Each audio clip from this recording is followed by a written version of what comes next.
All right, here we go. Good afternoon. Thank you for staying. We will do this as quickly and efficiently as we can, and we want to be sure people have their questions answered or able to weigh in on some different things, so we will also take the time to do that as needed. But I appreciate you all being here. Hope you got something to eat. So if you get hangry, go back to the kitchen and get you something, and then you can come back in. We got snacks back there. You can get them. So before we start, let's have a word of prayer.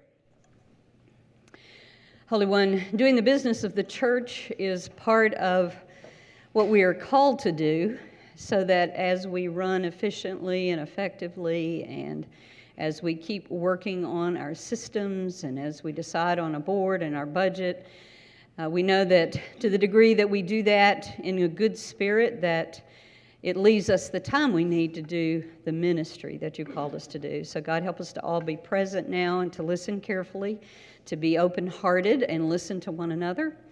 And we believe that you will work all things together for good. May it all be so. Amen. First, I'd like the board members to stand up so all of you know who they are. Yeah.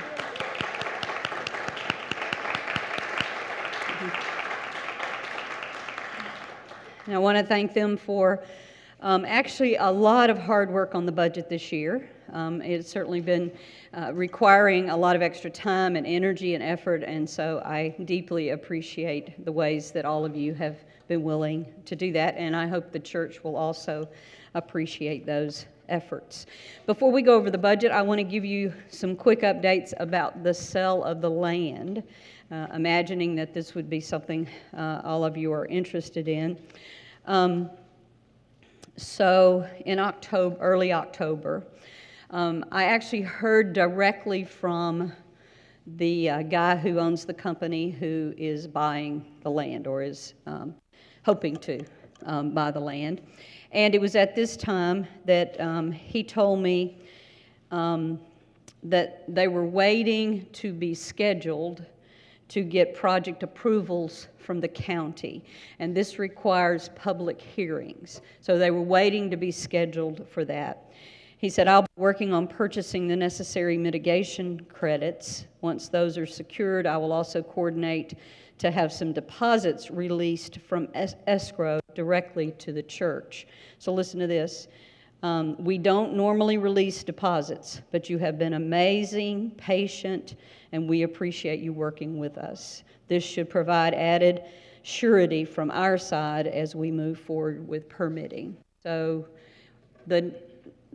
basically what he's saying is that as soon as the mitigation credits are purchased, which is a big piece of why this land is what they chose, because we have those, that they will be considering releasing some of the funds that are in escrow directly to us. So that means that it could be in early 2025, even before the sale, that they would release some of those credits, because those credits, them having them, is really what is most important to them carrying through. And then just last week, I also heard from him, so I want to read this to you. The public hearing will be in early January, and it will mark a critical step, granting us the necessary political approval.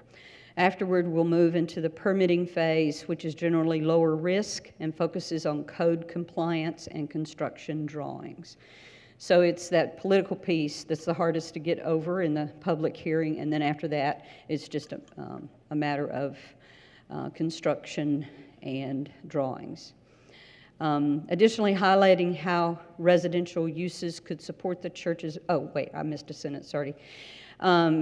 He said, if you're open to it, he's talking to me, I think it would be very impactful if you would speak briefly at the public hearing.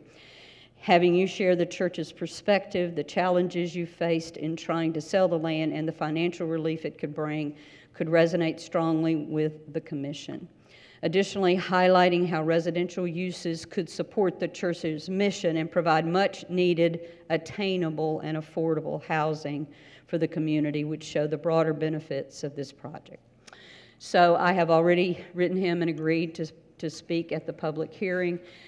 So I would say that things are moving along, and he also told me that as soon as they are given the public hearing, the political piece goes through, they budget about 6 months to closing.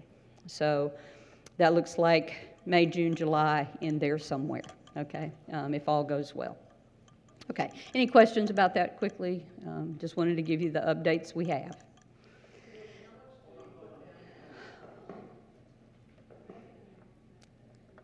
How much did they put down, the contractor or the buyer or whatever? It was $100,000. Okay, thank you. Yeah, good question. Just a good housekeeping thing right now. Wait before we get a microphone to you. If you have a comment to make or anything, we'll bring it to you, and hold the microphone close to your mouth, not out here, right here, so everyone can hear you. Coming to you, Mari.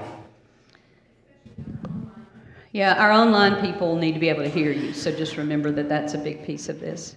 Hi. Just wondering if it would help if members, congregants of the church attended that meeting in January. Yeah, That help? absolutely. He even said that to me, that if congregation could come, that would be all the better. So as soon as he gives me the time, I'll let all of you know. So any of you who want to come, I think that'd be great. Thank you, Marty. That's absolutely true. On November 20th, I've invited at-large Commissioner Jason Bearden for the trans remembrance. Okay. So Thank you. All right, any other questions before we, right here, Joe? I'm just curious, is there a plan to develop the land, or is this going to be like a preservation project? They purchase this land to develop another piece of land somewhere else? It's both. It is preservation, so they get the medication credits for something they've done somewhere else. But they also, there's about 5 acres that's buildable, and they are going to build, and some of that will be affordable housing, which is one of the things that's compelling to us, is some percentage of what they build will be for affordable housing. So that is very compelling to us. Okay, anything else? All right. Okay, we'll move on then to the proposed budget for 2025. So, So we're going to do Doug, Lily, Doug. Okay? So it's Doug. So Doug, everybody can hear me? Everybody can see the flip chart? Can't hear you. Can't hear me. How about now? There we go. Much better. All right. I will stand very close. Wherever Paul DiPlacido is, who was our director of administration many years ago, I know many of you remember Paul, he is saying, holy shiitake. We bought that land for $750,000, and we are now selling it for 1.3 plus million, and it's a smaller piece that we're selling than what we purchased. That's amazing. That's worth an amen. Amen. All right, all right. So I thought this morning I'd create a little bit of context so that we're all on the same page, and when we start talking about these terms, everybody's like, okay, I got that. I got that.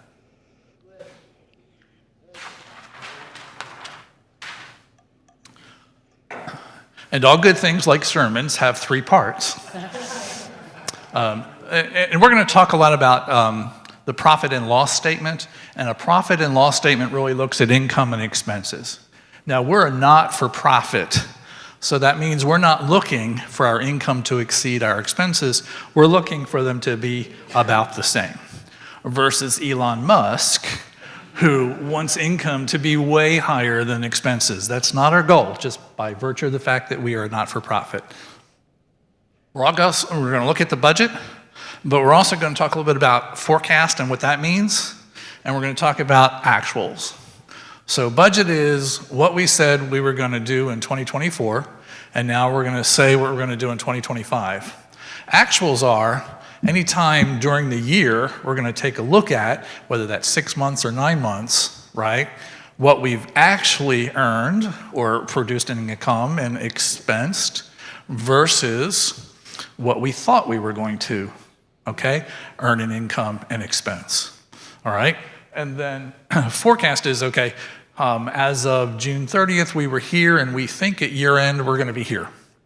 And so when I share data with you, and you'll all get a copy of everything, we're just not going to give it to you now because then you wouldn't listen to us, and we know that. So everyone will leave here with a copy of the budget, and we'll be here to answer any questions that you have about it, okay? And then finally, our balance sheet. And the balance sheet is, what does our asset structure look like right now, and what are our liabilities? And praise God, again, we can say, our assets, our balance sheet right now is $1.5+ million. And that values the land at its original purchase price, not what it's worth now. And that values our buildings of what the original purchase price or build price was, not what they're worth now. So we know that our assets are way undervalued, okay? So profit and loss, budget, forecast and actuals, and balance sheet, assets and liabilities. Good? All right.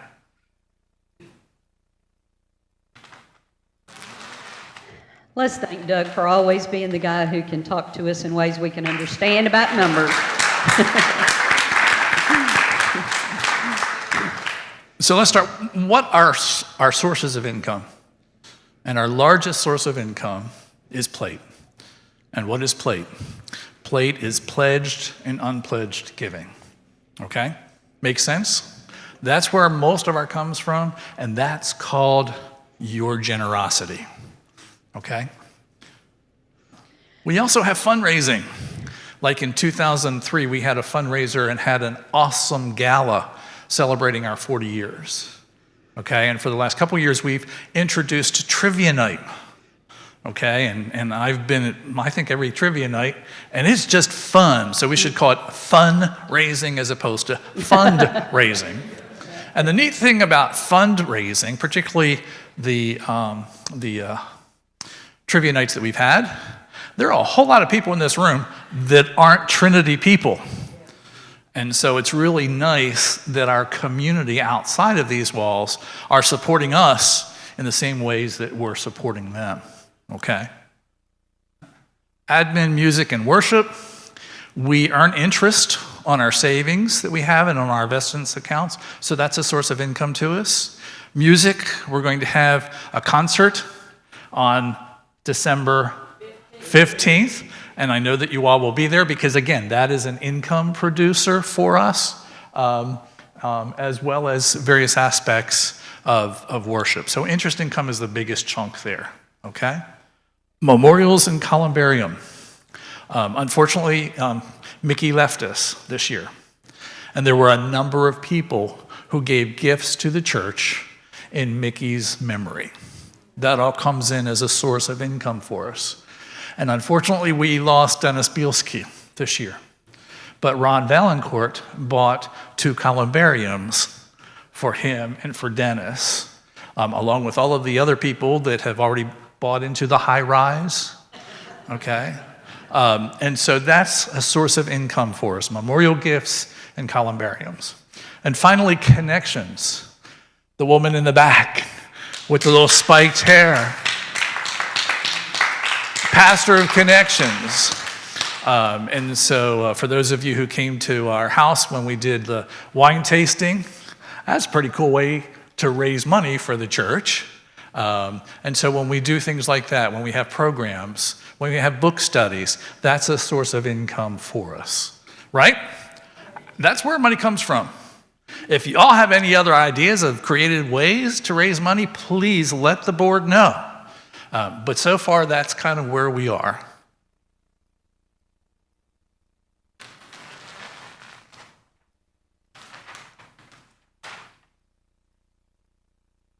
Then we have expenses. We have expenses because we employ 8 people.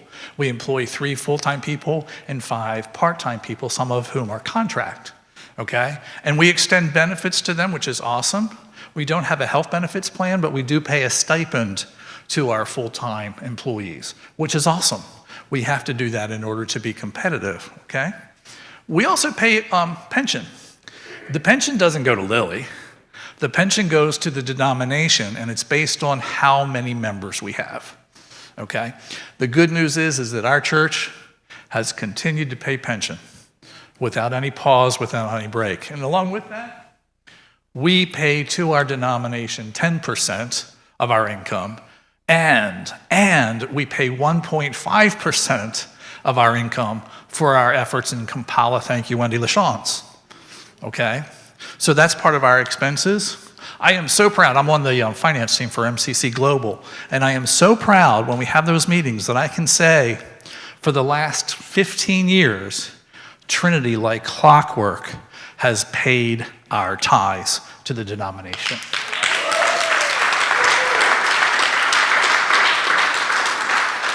Operations is the second biggest chunk. It's like heat. Florida Power and Light likes us to pay them. The people that we lease the copier from like us to pay them. Every once in a while we buy stamps, So all of those operations things, keeping the grass cut, a lot of things go into that operations. And so it's our second largest expense category after salaries and benefits. Music. We have an awesome music ministry, and we have two outstanding musicians, and that is, where's Julie and Christina. Julie's getting ready for a concert that we're actually going to go to. It's at Peace Presbyterian. So we're looking forward to hearing her on the trumpet this afternoon. Okay? But their salaries go into that music category, as well as the expense of buying music and rights to music. So that's an expense. Worship, okay? The stuff that we use to enhance our worship, these kinds of expenses. And then finally, connections, because we spend money. So Collis is bringing in money on the income side, but we also pay some money on the expense side, so that connections budget is really a net between our income from connections and our expense from connections. Make sense? All right.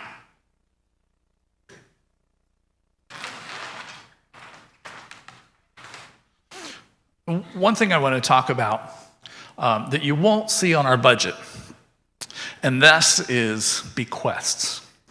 Okay, and most of you know what bequest is, but for those of you who may not be familiar with the term, when I die, I have a choice where my money goes. Is it going to go to my kids? Oh, I don't have kids. Okay.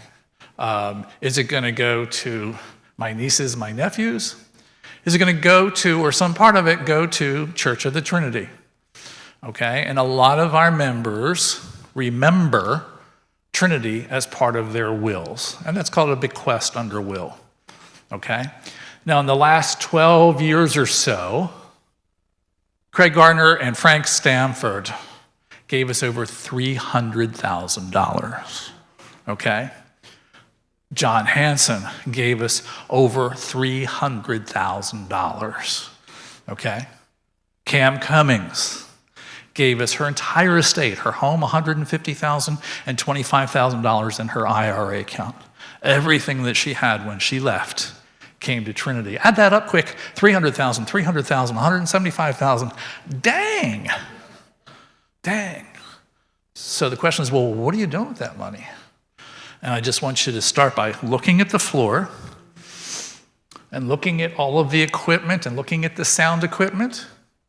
And then go over to Pierce Hall and look at the renovations in Pierce Hall, and look at the back where our media booth is now, not up in the bird loft, and look at this beautiful memorial garden that we have.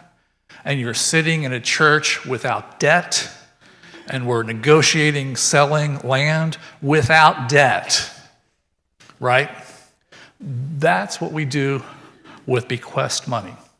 We spend it on projects, and we also have spent it to meet our budget when our expenses are exceeding our income.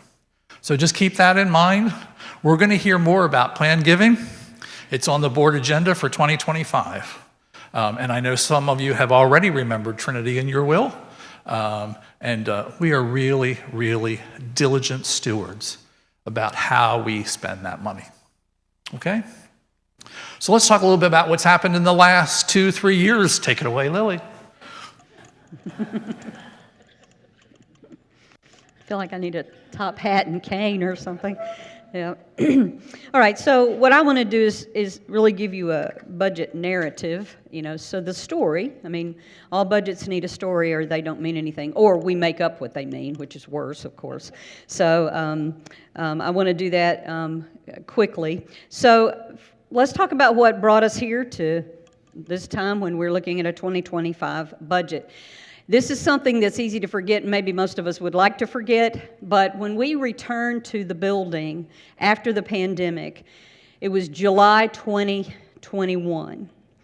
That is really where today's budget story began, was in July of 2021. So as much as I hate to, I want to remind you of some things. First of all, when we came back, we were aware we had lost 42 people that we could identify where they were, what had happened. 14 of them we lost to death during the 18 months we were not in the building.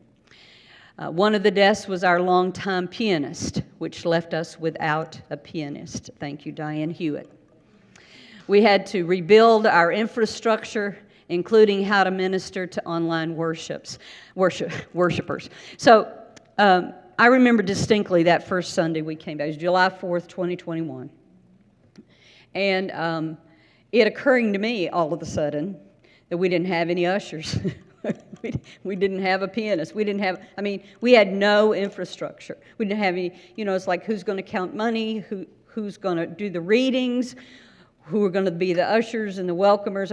All of that was gone. So we were pretty much starting at nothing. Then we in many ways, we had to start over, reimagine, retool, and remake our church to fit a post-pandemic world. In some ways, perhaps, we shielded you all from a lot of that, but it was a lot of heavy lifting to have us pull out of the pandemic and its effects on this church. It was a lot. And so I want you to hear where we are today in light of that, because we didn't start from Trinity 6 years ago. We started from Trinity in July 2021 after the pandemic. So these realities is actually what motivated us to consider making an investment and building our music program. So the conversation was an easy one, which said, if we're going to grow this church in a post-pandemic world, we're going to have to do better with music. We're going to have that be a much more vibrant part of our ministry. It was also in that same year that Joffrey was diagnosed with lung cancer, and he was our music director. So we lost our pianist. We pretty much lost our music director. He was here when he could be. So you can see we decided that was a good place to think about putting our money. All right, the investment for the music proposal is complete today. So we made the decision to invest $175,000 from one of these bequests in order to build our music program. So since then, we've added or upgraded needed sound and other media equipment. We hired a music director. In the first year, we lost approximately $30,000 because of Jane Sistad's departure. So we invested heavily in that, and it didn't work out. So we did just that was money lost during that time. We have hired a media specialist, hired a young adult minister, and purchased software to support our online streaming efforts. There were some challenges that delayed the results of these investments, and those were the unfortunate circumstances with the first music director left us with some things. Several music director trials before we got to Julie Waters, so praise God for Julie, and it took a while. It took a while. We had no pianist for almost a year and a half, so we got by with tracks and people in our congregation giving it their best to support us with piano and other instruments. A need to reposition Reverend Collis's job to direct the praise team, so when Jane left, we had to retool Reverend Collis's job so she could help with the praise team. And it also left us with only 4 or 5 people in the choir. All right, so that's what brought us here. That's where all of this came from originally. And so let's look at how this investment has already paid off. I assume most of you, when you make an investment, you'd like to see a return. So that's what this is to say, here are the payoffs. Our assumption was that a healthy music program would help us in a lot of areas. And so y'all understand that? Like, it's been my experience in church. I think the experts would say, you go to the Barna Institute and others that do this kind of work and they do research in churches will say that you can have even great preaching, but if you have bad music, it's hard to make up for it. But if you have great music, you can even have bad preaching. So, so music has an impact in worship, of course, but it also has an impact in lots of other ways.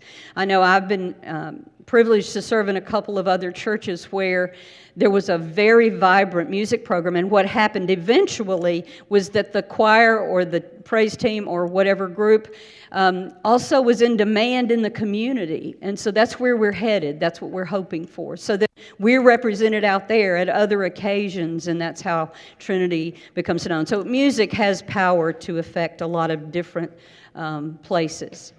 When we measure growth metrics in church, can you go back? Sorry. We look at worship, engagement, that's programming, connections, impact we are having in the community, and finances. So that's how we know about our health.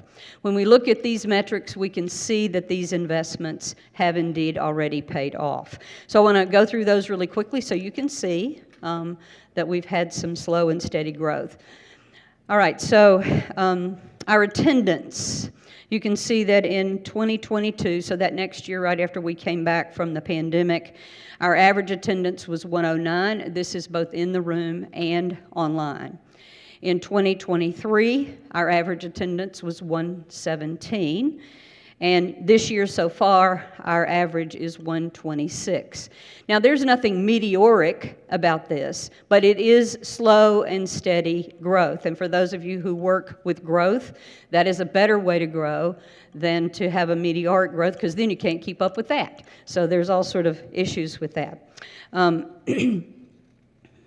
So our attendance metrics are good. Our growth metrics,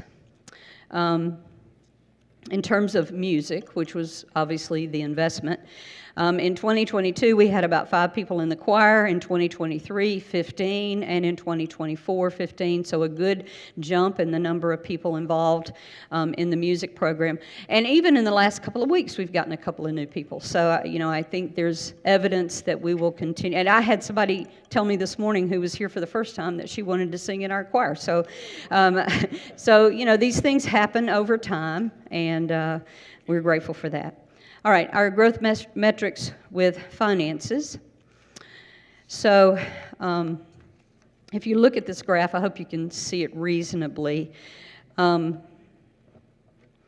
our 2020, I can't even see it. In 2022, what you see there in blue is our plate offering, okay? And what you see in orange is fundraising. All right, so in 2022, our plate offering, now that's not all of our income. It's just what comes in tithes and offerings, which is our biggest place of income. We took in $218,000, and we took in $15,000 in fundraising. In 2023, we took in $241,000 and $40,000 in fundraising.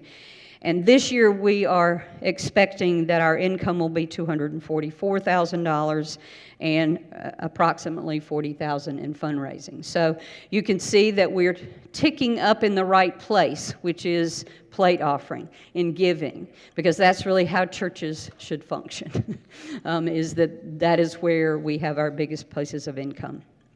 And then in engagement, some more good news. In 2022, we had 3 solid partnerships in the community. By 2023, we had 6, and this year we now have 9. And when I talk about that, I'm talking about we actually have like a written agreement with partners in the community about how we're going to partner together. And so the ways that we agree to help and the ways they agree to support us. And so that's amazing. And again, another component of growth in terms of our connection to the community. I want you to look over, it's hard to see, so I'm going to read it for you. The best attended programs are those that are either for simple connection, so social, or deeper spiritual exploration. It's like it's this. Everything in the middle is not as well attended, but on those two ends, they are. We had 18 people come to Edgewalker Cafe in September. We had 10 people come to the book study, 8 to 10 people consistently attend Theology on Tap. So we have some programs that seem to be getting traction, and of course we will continue that. All right, then we have our impact metric. So I think these are very important. Trans Day of Remembrance doubled attendance over 2 years. That's amazing.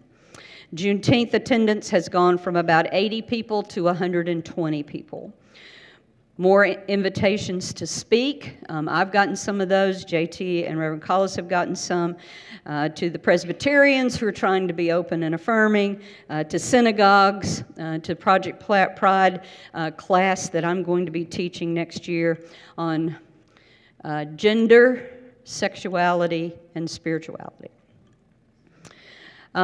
We have more young adults involved. Social media footprint has dramatically increased. JT shared that with you at our last pastor chat, so that is much, much, much, much better.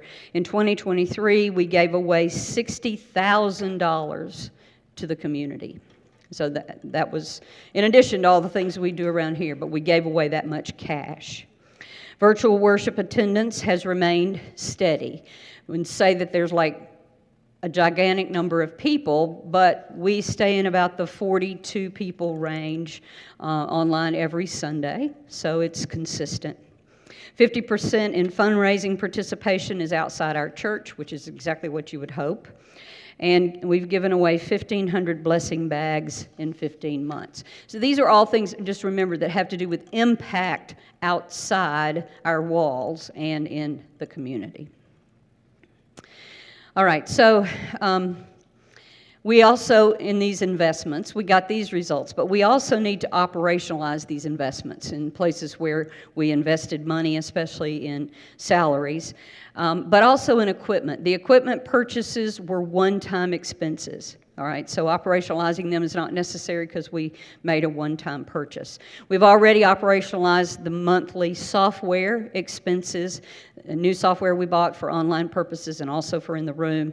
We've already operationalized that. We've operationalized the media specialist, which is Jorge, and so we have put that in the budget. And in 2025, we had hoped to operationalize these 3 positions: the music director, the pianist, and the young adult minister.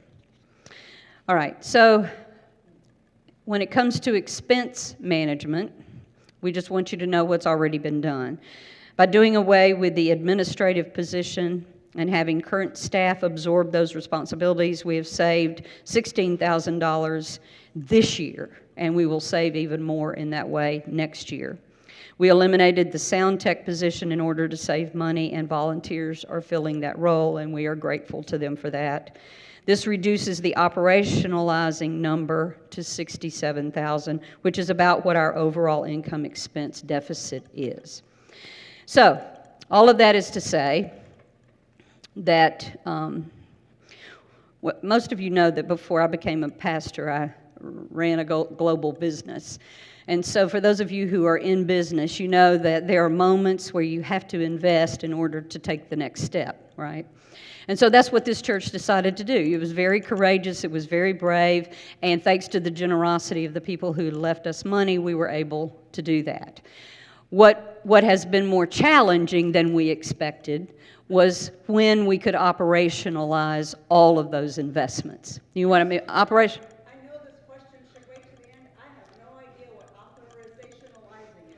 Okay. Marcia said, would I please explain what operationalizing is? So we took money in savings, right? in extra money that's set aside that came through with these bequests, all right? And we took that money and invested it in a new thing, all right? Operationalizing means that whatever we invested in over here can't just keep coming from that. It's got to be put in our budget, and we pay for it every year as a budget item. Okay. So we had hoped that by 2025 we'd be able to operationalize all of this, but we are not going to be able to do all of it. We've done some of it, and we have not been able to do all of it. So that's what's going on here. Honestly, I'm sorry we didn't get to that, and I don't think it's all that unusual, you know, that because there's so many things you can't really account for. And one thing I want to say, and I know Doug is going to cover this as well, is that this year we had an anomaly that was a big factor in this deficit. And that is that 11 of the people who pledged last year for this year were not able, for a variety of reasons, to meet that pledge. And so that has, about our deficit number is about that amount, all right? So that's an anomaly, and I say that because the last 4 years, that has not been true. So it's not routine that we lose 11 people who've been pledging. That is not routine at all. We've collected about 95% of our pledges over 4 years. So we had every reason to think that we would again, and it was an anomaly. It's happened, so now we have to deal with that. And we have to figure out how we want to go forward with it. So with that, turn it back over to Doug.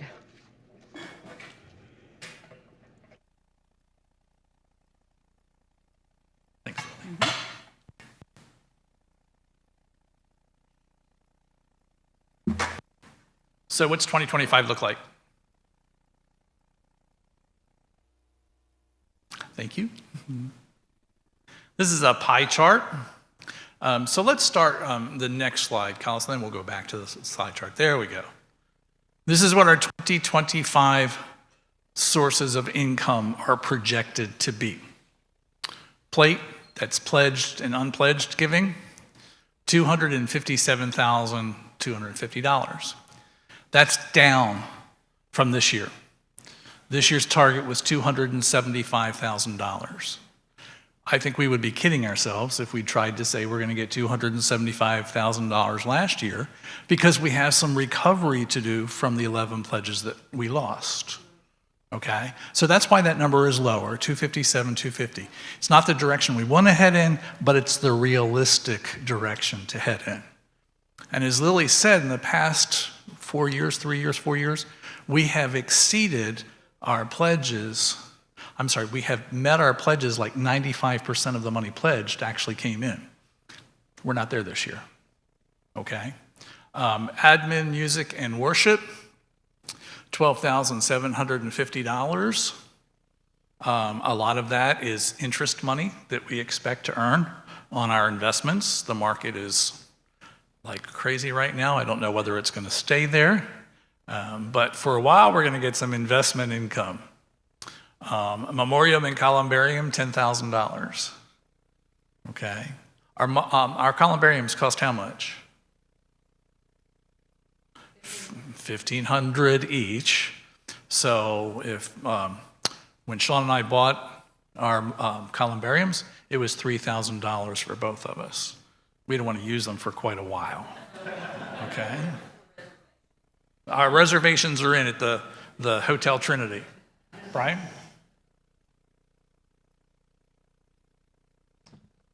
I have two scenarios that happened just recently. Can we hold them until we No, open up for- actually, it's in regards to the benefit of the three ministers you have in this church. Okay. And I'd like to recognize JT and Collis for a member had passed, his mom had passed, and when the notice that the last rites need to be brought, they came out. They spent time with her, and they prayed on her, and they brought her calm to where she could finally be brought to rest. And then there's another situation to where one member was very proud in this church and did not want to let it be known that he was in the hospital. And once they found out that he was in the hospital, the next day they were there, and so nobody really needs to be afraid of letting it be known that they're in the hospital or anything like that. Okay, thanks. So- Thank you. But I I'm appreciate just letting that. it be known that Awesome. there is a real powerful reason why. Thank you. Thank you very much. And you know, I can add to that. Robert Barrington, long-term member. Robert died this year, but he did not die without JT and Collis's support in going and visiting him and then following up with his sister. So that just echoes what you're saying. We have some awesome ministers, full-time ministers. Okay? All right, so let's get back to this. Connections, about $11,100 in income. That's income coming in. We'll see that reflected on the expenses projected going out. Fundraising, $40,000. We're holding that pretty steady with the last 2 years. So our total income budget is $331,100. Okay? That makes sense to everybody? All right. It's look at the pie. Flip back. Yeah. The largest percentage is 78%. And that's you all that make that happen every Sunday, or once a week or once a month if you're on automatic giving, okay? 12% is fundraising. It's a pretty good chunk. That's that transactional income that Lily talked about last week in her service versus the generosity income, okay? 4% in administration, music, and worship, which includes that interest. Memorial and columbarium, about 3%, and another 3% for connections, okay? That just shows you our money comes from the plate. We make that happen. It's our generosity that makes that happen, okay? Let's flip to the expense side. Salary and benefits, $237,000. That is our 3 full-time pastors and 2 of our part-time staff are in that equation, okay? Tithes, pension is $3,050. Again, that's based on the number of members we have and how much we pay to the UFMCC Board of Pensions every quarter. Tithes in general conference, $39,376. That includes 10% tithes to the church, a continued 1.5% tithes to Kampala, as well as the expenses to send folks to General Conference, which will be in 2025, okay? Operations, $79,760. Yeah, you know, Florida Empower Light has gone up, and we've been lucky that, like the guy that mows our lawn hasn't really increased that much, so that's all of those operations expenses. $29,000. That's really looking at 2 of our salaries, and that's Julie and Christina, okay? Worship is these kind of decorations. Connections is the expense side of the $11,100 on the income side. So we're looking at about a net $3,000 for connections. Total expenses, $399,763. Well, crap. If you look back to the flip chart that I made, we have income, $331, and we have expenses, $399. Well, there's a gap. And so the board has worked extremely hard to say, how do we close that gap? How do we close that gap? And there is a recommendation. This is how we do it. For those of you who might not be able to read that, largely the gap between 2025 income and expense is the amount that we hope to operationalize this year. Well, we're not going to be able to do that in 2025.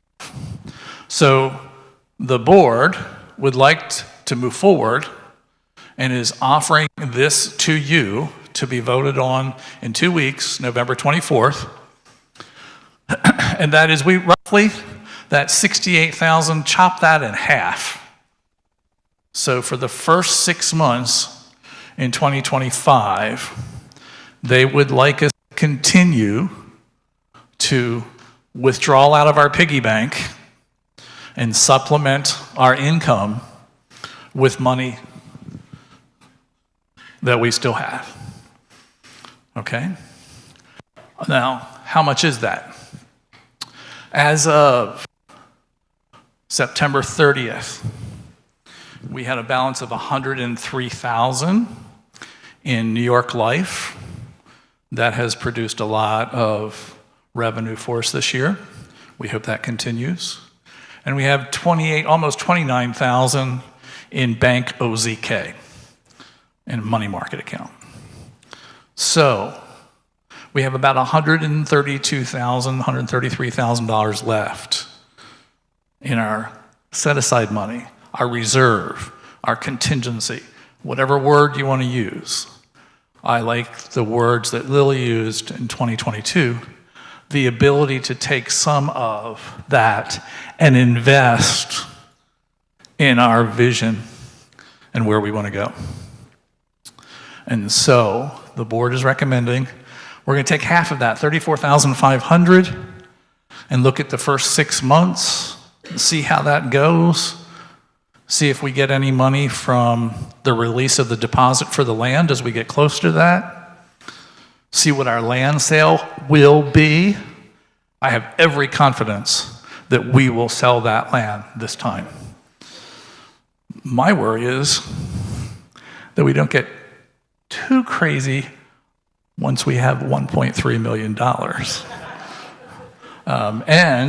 Lily has already discussed with a number of us that, we're going to have a subgroup of the board so that we're already going to start thinking about how we use that 1.3 money. Okay, 1.3 million. Okay. So basically the request is 34.5. At the end of June, if we haven't settled, if there's not a date in sight for settlement, when we know that that check's going to be in hand, we're going to get in here, we're going to regroup and say, okay, what do we do now for the next 6 months?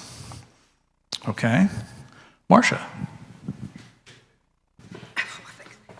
So back to the O word that has 7 syllables in it. So what operative means is that you take it, that on your books, you say, we're not going to do this out of things, put it in the budget. That's what operationalization is, right? Yeah, I might explain it a little bit different than Lily. We have these salaries, and we weren't able to pay those salaries with the income budget for the last couple years.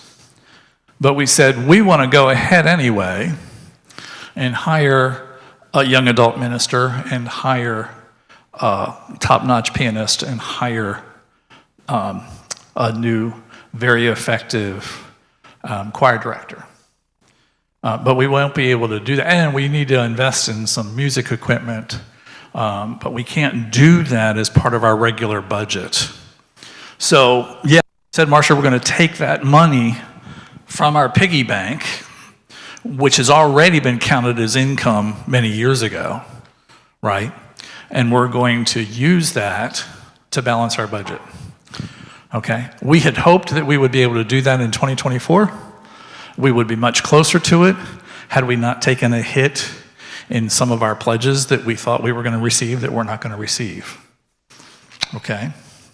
And so our hope is that as we grow the church, we will be able to include those salaries as part of our regular budget rather than continuing to draw them out of our piggy bank.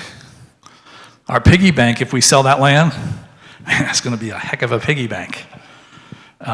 There's already a subcommittee that's going to look at how we use that money so that we're well underway by the time we get the check in hand. We've already given significant thought of how that money is going to be invested. Right?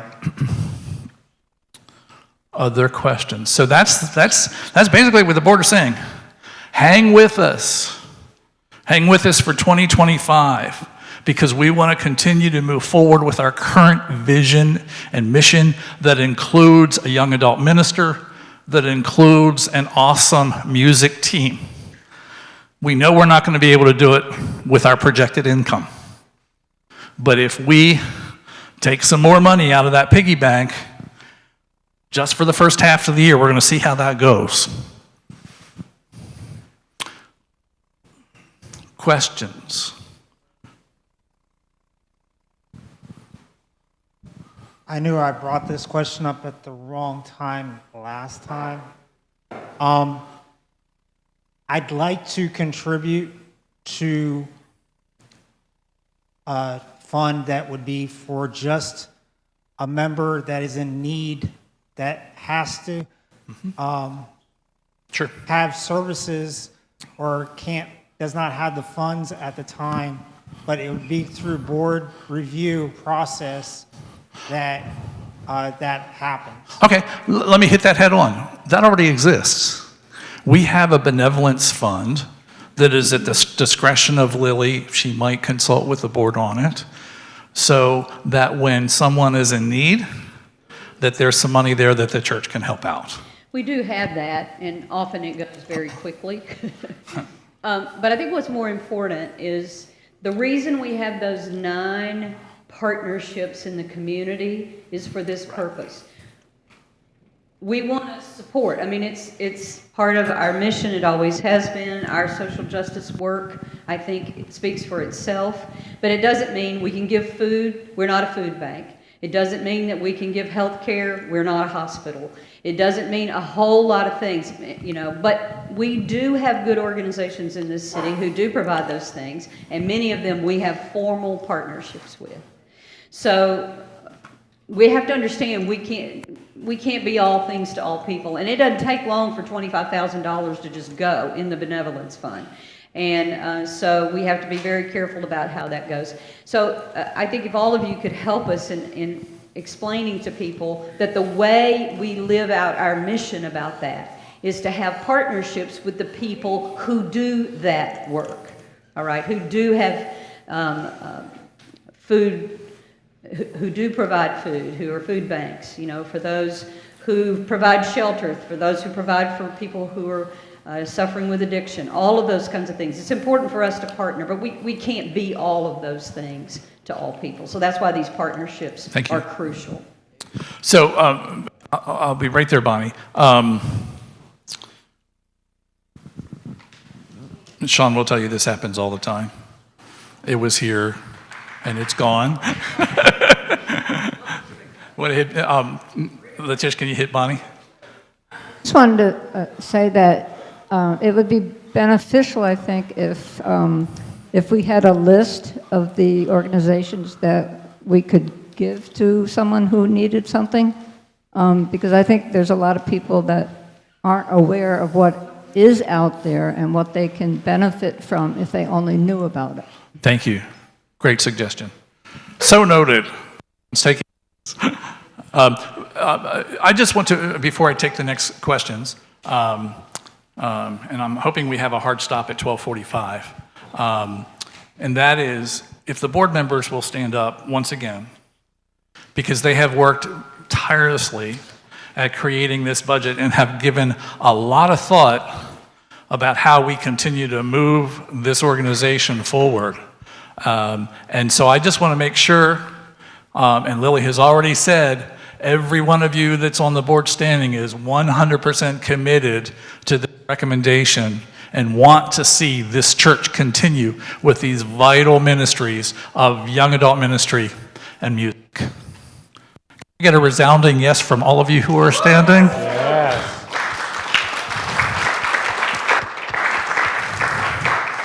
Okay, JT, take it away. Vicki. Yes, Doug. So in our bequests and our reserves, so there was $775,000, I think you said. $770,000 is the amount that our land is currently valued. No, I'm looking at the bequest. Oh, so, how much we've gotten in. 300. Yeah, this was like 300,000, this was 300,000, this was 175,000, so about 675,000, 775,000. Right. So Now I've lost it. It's great to be 70.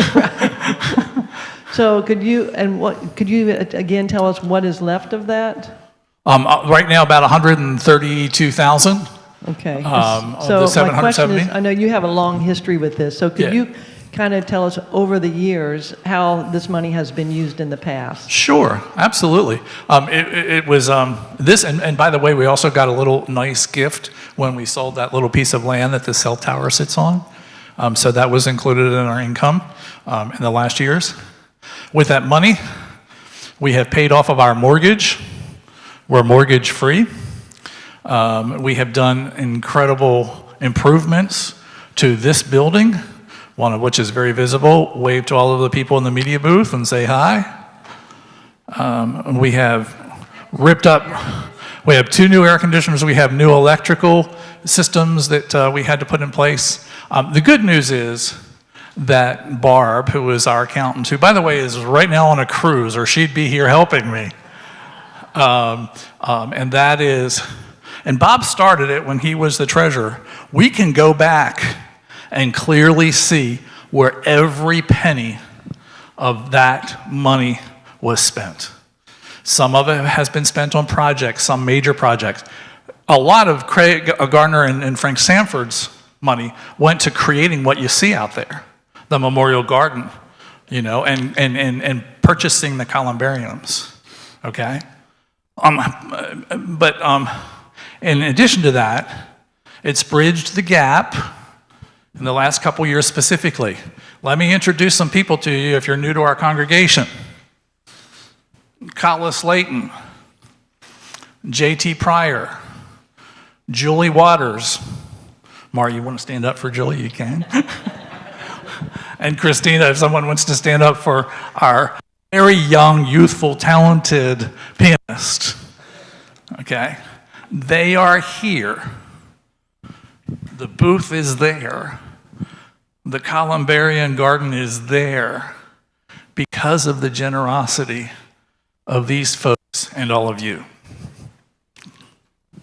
But I don't have any doubt, Vicki, in every penny Barb can account, which Bob started, probably Bob in 2015? Once we started getting these checks in, we started saying, okay, we're going to keep track of how we're spending that. And so I don't have it all in the top of my head here, but if you spend some time with me in the office tomorrow, I can. Yeah. Is that enough? Okay. Don? Yeah, would that $1 million be invested in filling the gaps? That's a good question.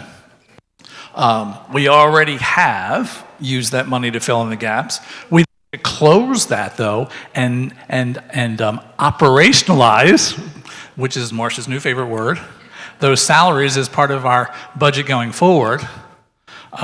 So we're not going to use up the 1.3 million by continuing to have this gap between income and expenses. That just doesn't make sense. Joe, one of our new board members, hopefully on the vote on November 24th. So if we're reducing the amount of principal that we have in our investments, and interest rates have come down, so the amount of money that we're making off of those safe investments is going to go down. How do you foresee that affecting the investment and interest income? Is that baked into the cake of this budget? I hope that the board baked that into the budget, yeah. It absolutely is, yep. Okay. Good points. What happens if the balance goes down, right? And what happens if the interest rates go down? Obviously, the smaller balance, the lower the interest rate, we're not going to make as much. But 2024, I think, is going to be a banner year for us in the interest that we've earned on New York Life, based on the last statement. Brian. Oh, we have Carol over there. Oh, Carol? You were before Brian. Oh, thank you so much, JT.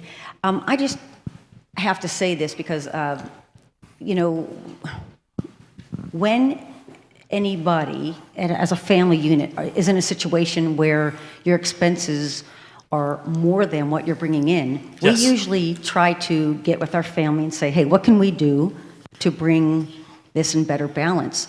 And I completely understand, I've been around long enough, I understand this property, and yes, when the property sells, everything will be fine, we'll have a different set of problems, but I just would like to, in my heart, I would like to know that our church, our board, our people are saying, hey, what can we do to maybe bring this, pump the brakes a little? Because I look at this and I just see just one example, and I understand money, I know how to spend it, and Vicki knows how to bring me back, but for example, computer hardware and software. Now, over the past year, we've gone from $3,500, and now we're going to look at $7,000 for 2025. We went through a major retrofitting with computers and software stuff. A number of years ago. Well, no, just recently. I mean, a couple years, and within a couple years.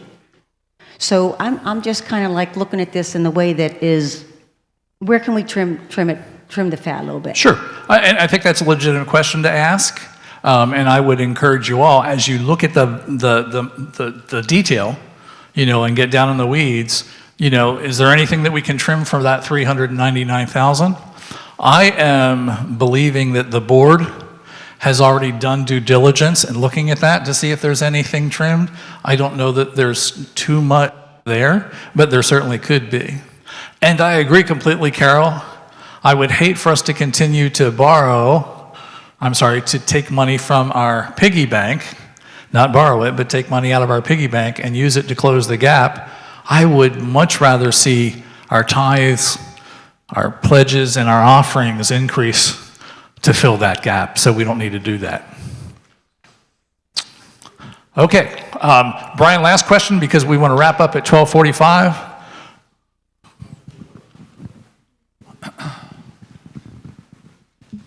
You and I had this discussion. Have you tried out with Gulf Coast Foundation, since we're going to start to go more community based to where For a grant, are you talking about a grant? Yeah, see. I believe there was a conversation that the board had about grant sources. And I believe if you look at one of the lines in the 2025 budget, you'll see grant income from UFMCC. So that is part of the plan for 2025. A lot of the, I got to tell you though, from my not-for-profit world experience, particularly with also youth and with Diversity of the Voices of Sarasota, a lot of those community foundations kind of steer away from churches. Not to say that it's not possible, not doable, but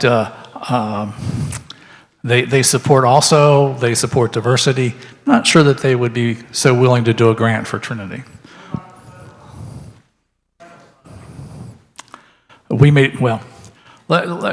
Let's talk about that offline rather than in the forum. But please know that the board has looked at grants as an alternative source. We applied for the Lilly grant, and it's not the our Lilly grant, but from the Lilly Foundation. Unfortunately, we didn't get that. The denomination looked at the Lilly grant, and fortunately, they got a grant from the Lilly Foundation. Some of that from them. Exactly, right. Some of what they got from Lilly, we're going to try to get. So you have the budget. If you like crunching numbers, Jim Farrell, Bob Terra, take a look at it, and if you can poke holes in it, let us know so that the board can regroup. Because right now, this is what will be presented to the congregation 2 weeks from today to be voted on. And that includes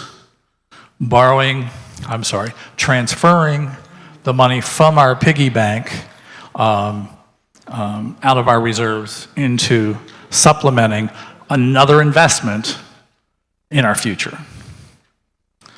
And one last thing, Mari and Cindy and Collis and Lily and I all met Monday night, and Maury made a point that I think is so valuable. If you cannot give monetarily, give of your time.